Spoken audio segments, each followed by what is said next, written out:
अब chi square की हमारे पास एक प्रॉपर्टी है जिसको हम limiting form of chi square कहते हैं। वो प्रॉपर्टी हमें ये कहती है कि जब n अप्रोच करते हैं इन्फिनिटी को तो जो काई स्क्वायर डिस्ट्रीब्यूशन है वो अप्रोच कर जाती है नॉर्मल डिस्ट्रीब्यूशन को। इस प्रॉपर्टी को हमने यहाँ पर प्रूव करना है। अब देखिए हमारे पास काई स्क्वायर का जो स्टैंडर्ड फॉर्म है वो इसके इक्वल होता है, ठीक है।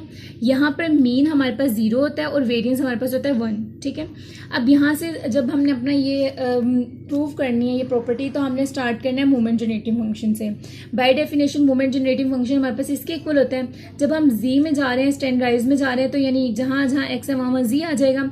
यहाँ पर जी का जो हमारे पास ये जो जी की वैल्यू है वो हमने यहाँ पर रिप्लेस कर दिया जो कि हमारे पास ये है। यहाँ से देखें हम क्या करेंगे कि T chi square divided by ये जो हमारे पास √2n है इसको अलग कर लेंगे और e के साथ -n और ये वाला जो t है और साथ में ये दोबारा इसको यहाँ पर अलग से हम लिख लेंगे, ठीक है।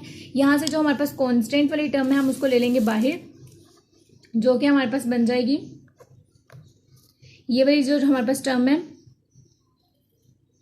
ये हमारे पास इसके ऊपर हम ये देखिए काई स्क्वायर है ना तो इसके ऊपर तो हम एक्सपेक्टेड वैल्यू पुट करेंगे। ये वाली जो पूरी टर्म है ये हमारे पास होगी कांस्टेंट, ये आ जाएगी वैसे ही बाहर आ जाएगी। अब यहाँ पर इसमें अब देखिए ये टर्म इसके इक्वल कैसे है वो मैं बताने लगी हूँ।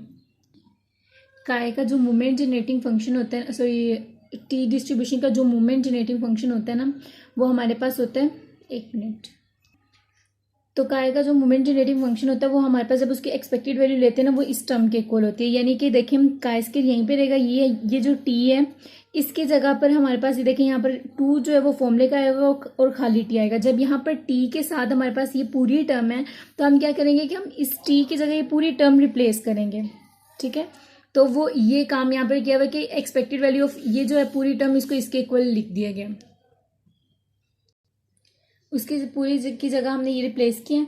अब हम क्या करेंगे हम लोग अप्लाई करेंगे दोनों साइड पे। अब देखें यहाँ पर हमने लोग अप्लाई किया तो जब हमें आंसर चाहिए होगा ना वो हमें सिंपल इसी में चाहिए होगा तो बाद में हम इसका एक्सपोनेंट भी लेंगे, आपको ये बात याद रहेगी यहाँ से, ठीक है।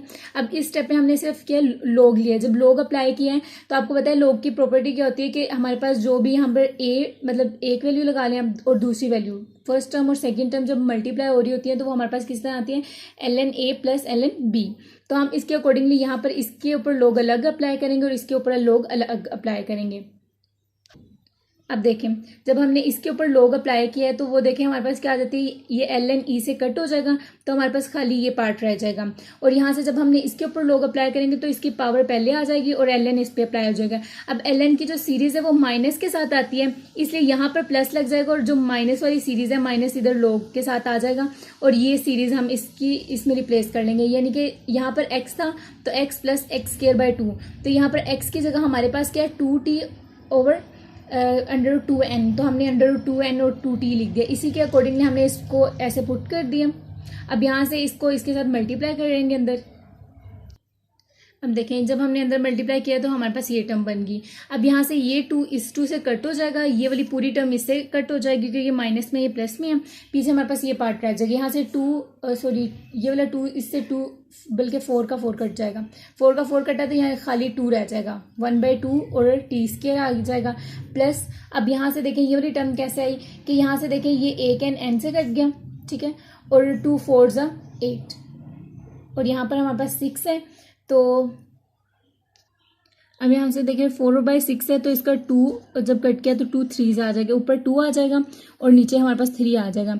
यहाँ पर देखें ये चाहे तो स्टेप ना भी करें, ठीक है।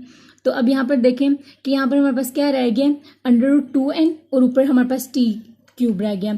और इसको आप चाहें तो आप इस तरह अलग अलग करके लिख लें क्योंकि फिर बाद में आपने इसे कट करना है। तो अब यहाँ पर देखें ये आपने काम कर लिया, इसको अलग अलग लिख लिया अंडर में।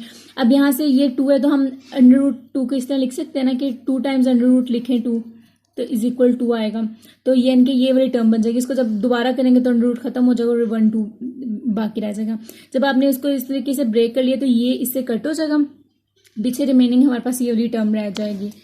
अब देखें यहाँ पर अगर हम ये प्रॉपर्टी लिखें, ये लिखेंगे n अगर अप्रोच करता है इन्फिनिटी को, मतलब ये अब हमने यहाँ पर सब्स्टिट्यूट करना है, तो हमारे पास क्या आएगी, यानी कि हम जहाँ जहाँ हमारे पास n है वहाँ हम इसको इन्फिनिटी पुट कर देते हैं। यहाँ पर जब हमने इन्फिनिटी पुट किया तो आपको पता है 1/इन्फिनिटी हमारे पास क्या होता है, 0 के इक्वल होता है। तो ये आगे सारी वैल्यूज़ में इन्फिनिटी होगा, तो इस वजह से ये सारी वैल्यूज़ खत्म हो जाएंगी, सिर्फ ये पार्ट रिमेनिंग रह जाएगा हमारे पास। और जब यहाँ पर देखें हमने ये हमारे पास ln की टर्म में आ रही है ना, क्यूमुलेटिव जनरेटिंग फंक्शन बना हुआ था, तो हम इसके ऊपर दोबारा से एक्सपोनेंट अप्लाई करेंगे। जब हमने e अप्लाई किया तो ये हमारे पास सिंपल फंक्शन बन जाएगा। जब हमने इस पे e अप्लाई किया इस फंक्शन पे, तो ये देखें ln जो है वो इससे खत्म हो जाएगा और ये हमारे पास ऐसे ही आ जाएगा, और यहाँ पर e की पावर में जो था ये t² बन जाएगा, बाय 2 बन जाएगा। और उसके बाद हम इसमें हम ये वाली स्टेटमेंट लिख देंगे कि this is the MGF of standard normal distribution with 0 mean and unit variance, hints it shows that as n approach to infinity then chi-square approach to normal distribution. Thank you.